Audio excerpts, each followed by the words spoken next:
Why is an deeper understanding of incarnational theology important for a church today? Well, I think basically for two reasons. One is internal, for our understanding what Christianity actually is for ourselves as Christians.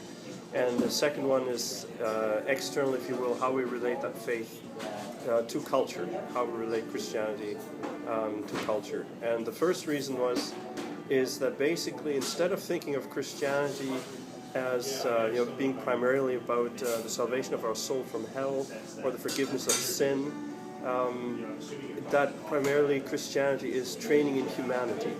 And I think we've forgotten that. If you read the Church Fathers, I was surprised when I started reading them how strong an emphasis there is that because God became a human being, that's our avenue to become Christ-like, to become God-like.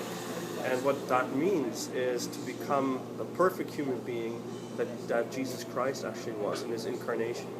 But of course he was the God-man, he was both God and human, but precisely in that, our humanity was taken up into the divine life, into the life of God.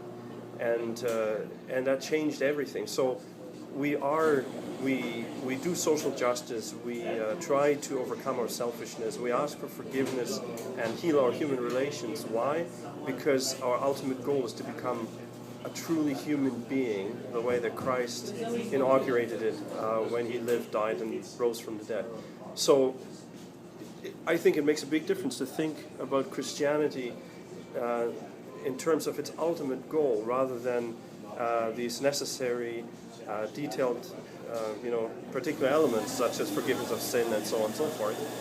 Why do we do all these things?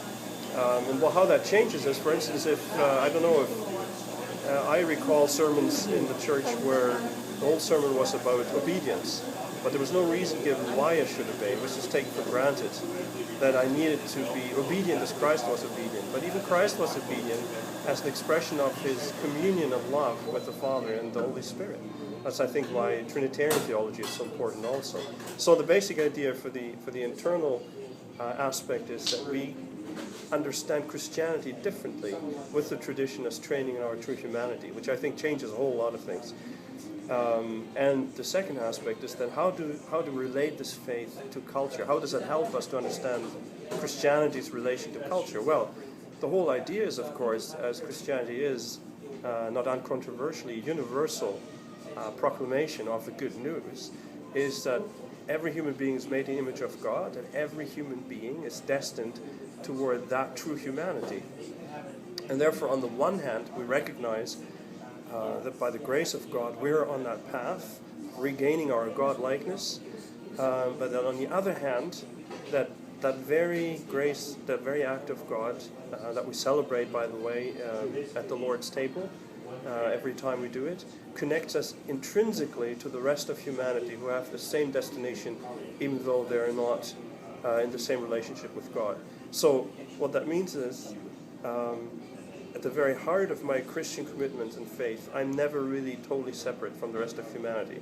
So any kind of Christian bubble think or sectarianism is completely outruled by the very essence of the gospel, of what Christianity is. So that's why I think it's important to recover incarnational theology.